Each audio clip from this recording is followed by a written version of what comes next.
Hello and welcome back to our Rubank Elementary book series for the tuba. This series is for young tuba players, beginner tuba players, or anybody who wants to get a little bit better on their fundamentals of the tuba. Today we are on lesson 26, page 28, and we're taking our beginner tuba test number 3. So as I've said in the past, these beginner tuba tests are great because they are kind of recaps of everything we've gone through since the last test. So we've gone through a ton of new concepts in this last section of videos, and there's a lot to get to today. The first big thing is to pay attention to changes, whether it be time signatures, key signatures, accidentals. Obviously on this page, this big change is this new key, the key of D flat. So we're adding a G flat to everything, and you'll have to watch out for those notes moving forward. But along with this, on this page particularly, you're going to want to check, make sure the time signature is going to be what you think it is. Don't just pick it up. Not only do we have all these new key signatures we've learned, but we've learned a ton of new time signatures. It could be common time, it could be 2/4, it could be 3/4,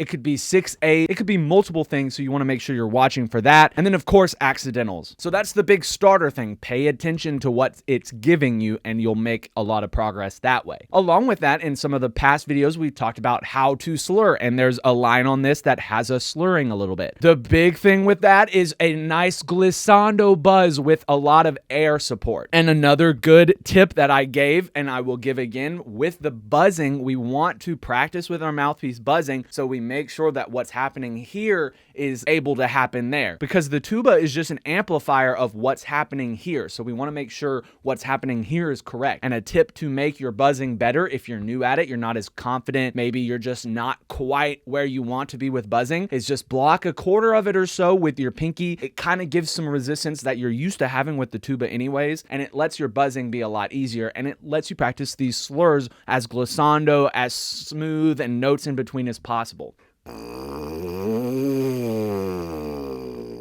Nice glissando buzz. And then finally, we talked a lot. We had a couple videos about attacking the beginning of the note. The big tips for that is to hear the pitch in your head, give a little air attack, have an idea of what your air needs to look like at the beginning of a note. Don't just ease into it and hope the note plays, because if your air's not there to support it, the note's probably not going to play. And then of course, a big tip to make sure if you're missing notes for whatever reason and you're not able to get the beginning of your note where you want it, try bopping it. Just playing the first part of the note. You're not holding out the note, you're just playing that attack.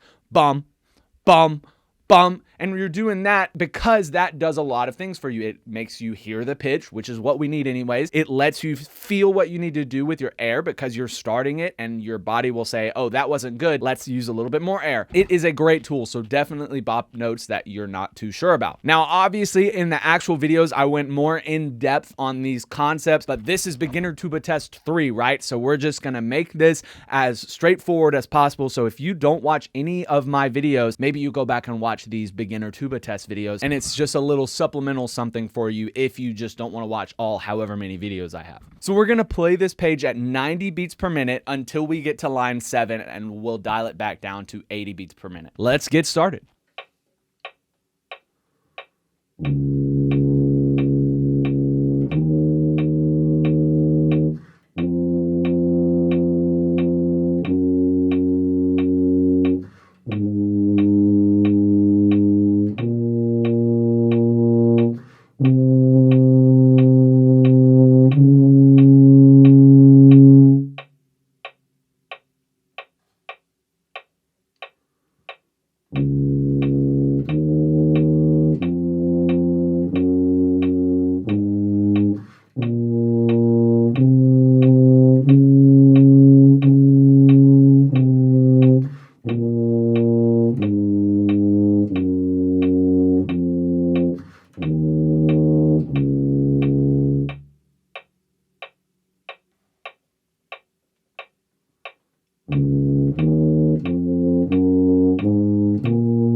All right, and that is the end of beginner tuba test number 3. I hope that you can take the things that we talked about and really digest it, really process and learn a lot from it. These online video lessons are great, but they don't replace one-on-one private lessons. If you would like to take a private lesson with me, check the description down below. And if you're not in my area, online private lessons are completely doable and we can make a ton of progress together. If you have any questions, comment down below. Thank you so much for watching this video. Go make life musical, and I'll see you in the next one.